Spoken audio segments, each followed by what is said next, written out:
DGISPR ने भारत को एक बार फिर मुतनब्बे कर दिया है।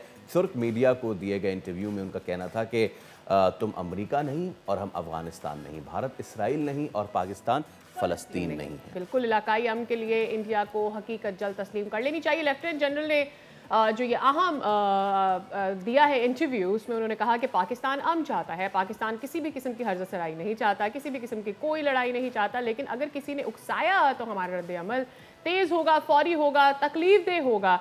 और अब इसी मामले पे पाकिस्तान न सिर्फ ये कि अस्करी मामले पे इस वक्त अपने आप को मजबूत कर रहा है, बल्कि सिफारती महाज पे भी हम देख रहे हैं कि पाकिस्तान इज़ एक्सपेंडिंग इस टेंटिकल्स। तो हमने कल देखा कि वज़ीर ख़ारजा नायब वज़ीर आज़म इसहाक़ डार वो पहुँचे दौरे चीन पे और वो इस वक्त चीन में मौजूद हैं और यहाँ पे ख़ित्ते की जो सूरत हाल है, इलाक़ाई अमन व सलामती, उस पर गुफ्तगू होगी। तो quite an important visit this one. बिल्कुल, ये भी एक अहम विजिट यूँ भी है कि वहाँ के वज़ीर ख़ारजा से उनकी एक तो मुलाकात होनी है। इस सूरत हाल में जो इस वक्त सिचुएशन बनी हुई है, रीजनल स्टेबिलिटी के लिए ये मुलाकात बहुत अहम समझी जा रही है। That is one thing. The other thing is, समझा ये जा रहा है कि तालिबान हुकूमत के जो वज़ीर ख़ारजा है अमीर मुत्तकी, उनसे भी वहाँ पर मुलाकात मुतवक्के है। आज उन्होंने वहाँ पहुँचना था और लेट्स सी कि क्या अपडेट्स उस हवाले से आ रही हैं।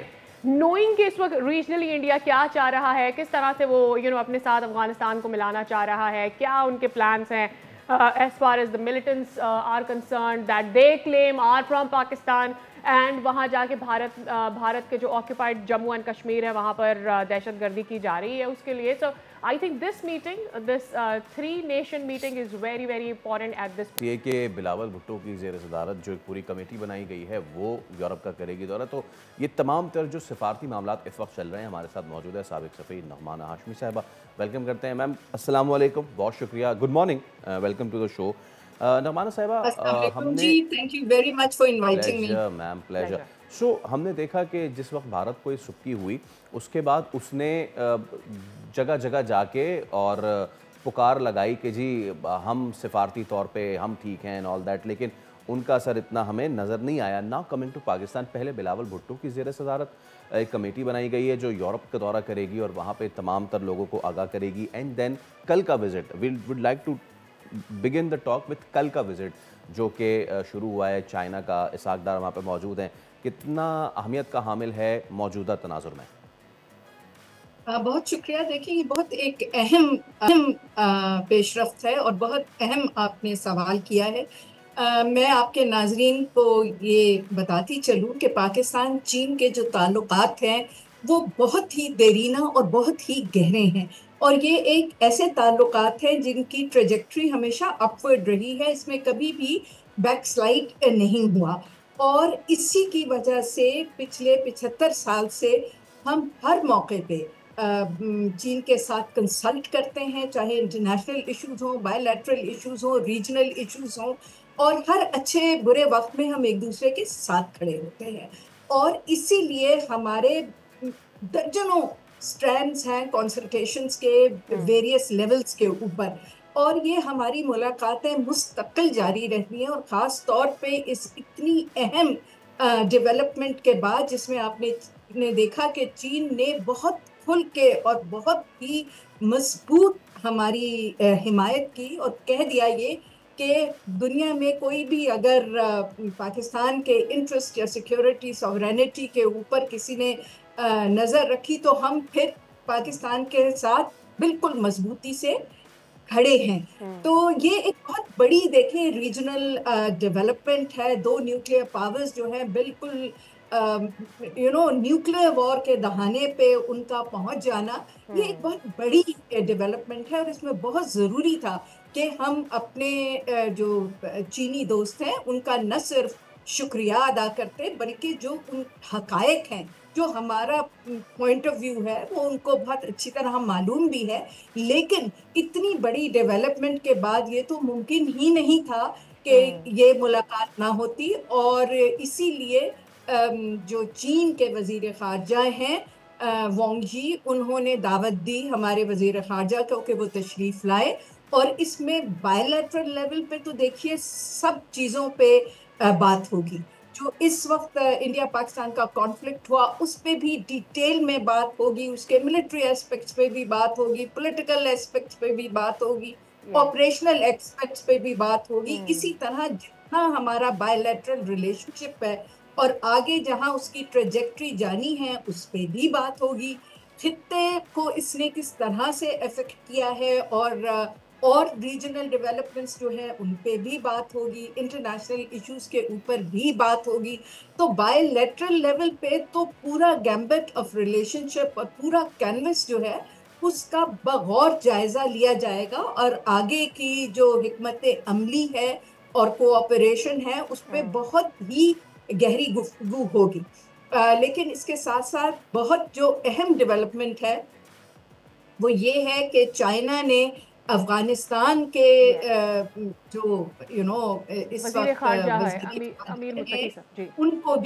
उनको भी इनवाइट किया है और वो सेकंड फेज है, वो ट्राइलेटरल बातचीत होगी। और इसमें हमें ये भूलना नहीं चाहिए कि जब ये शुरू हुआ कॉन्फ्लिक्ट और जब हमने पहला उनको जवाब दिया, जवाब नहीं दिया, रिएक्ट किया, डिफेंस किया, जवाब तो हमने बाद में दिया, तो उसके फौरन बाद ही आप देखें कि मेरे ख्याल लोगों ने ज्यादा तवज्जो शायद नहीं दी थी, बट एक अफगानिस्तान से बयान आया था कि पाकिस्तान के नाम के मगरबी सरहद पे पाकिस्तान की किसी किस्म की उनको परेशानी नहीं होगी या कोई एक्टिविटी नहीं होगी। तो आई थिंक ये बहुत इम्पोर्टेंट था कि अब ट्राइलैटरल एक बातचीत होती। चीन ऑलरेडी बहुत ज़्यादा एंगेज्ड है तालिबान से और तालिबान डिस्पेंसेशन आने से पहले से इन्वॉल्व है और इस पूरे अरसे में सब लोग वहाँ से चीन से चले गए, लेकिन चीन वहाँ अफगानिस्तान से चले गए, लेकिन आपने देखा कि एक हमारा सफारत खाना था, एक तुर्क और एक चीन था जो वहाँ पे मौजूद था और उनके जितने भी डेवलपमेंट प्रोजेक्ट्स हैं वो चलते रहे हैं और अभी भी उनकी भरपूर कोऑपरेशन है और चीन का इस एरिया में काफ़ी इन्फ्लुएंस है। तो उनका इस वक्त ये ट्राइलैटरल कॉन्फ्रेंस करना आई थिंक ये बहुत खुशाइंद बात है और इंशाल्लाह हम भी कोशिश कर रहे हैं कि हमारे ताल्लुकात जो हैं वो अफगानिस्तान से नॉर्मल हों, बेहतर हों, हमारा नेबर है। और इसके बाद आई थिंक तालिबान डिस्पेंसेशन को भी ये सोचना पड़ेगा कि इंडिया कहाँ खड़ा है और उनके यहाँ से जो प्रॉक्सी वॉर यहाँ होती है, जो टेररिस्ट यहाँ हमें आके हमारे मुल्क में तबाही बर्बादी कर रहे हैं, कि उनको किस तरह अब आगे टैकल करें और नहीं करेंगे तो फिर उसकी रेपरकशंस क्या होंगी। आपने अफगानिस्तान के साथ हमारे रिलेशन को उस्तवार करने की बात की इस अहम तरीन मीटिंग में, जिसके लिए यहाँ से डिप्टी वज़ीर आज़म इसहाक डार गए हैं, उनके साथ नुमाइंदा खसूसी अफगानिस्तान भी मोहम्मद सादिक साहब भी मौजूद हैं।